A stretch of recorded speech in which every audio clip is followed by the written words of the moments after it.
La MHE est une maladie qui est transmise par un vecteur, qui est un insecte et qui est surtout actif l'été et à l'automne. Donc on peut s'attendre à une reprise de la circulation du virus très bientôt.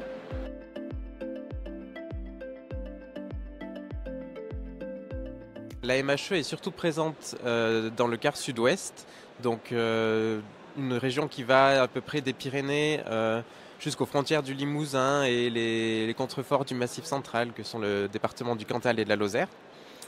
Et il y a un second foyer autour de la Loire-Atlantique et du département du Maine-et-Loire, qui ont été très touchés l'année dernière par la MHE.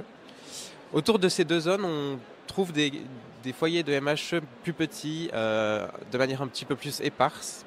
Mais il est à noter, par exemple, que dans le département du Cher, on a identifié la MHE dans une commune qui est distante de pas loin de 100 km des foyers principaux.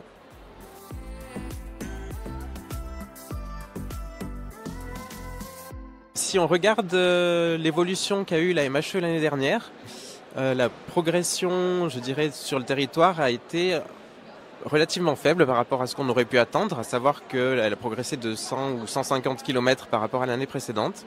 On peut penser que potentiellement les conditions météorologiques n'ont pas été idéales au développement et à l'activité vectorielle. On peut aussi penser que les mesures mises en œuvre, en particulier la vaccination, ont permis d'endiguer en une certaine mesure la diffusion de cette maladie. Il est très difficile de prévoir quelle va être la progression cette année, mais la présence de la MHE dans tout le territoire à la fin de la saison ne peut pas être exclue.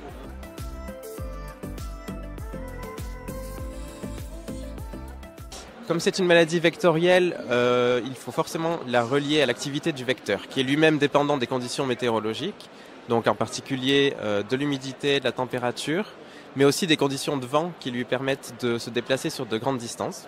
On peut citer aussi des pratiques de conduite d'élevage, donc en particulier les élevages en plein air où les animaux sont exposés aux vecteurs en permanence sont plus à risque d'être atteints de MHE. Les élevages où les animaux rentrent la nuit ou pendant la journée pour les protéger des fortes chaleurs sont en fait moins à risque. Et c'est le phénomène qu'on observe dans les élevages laitiers.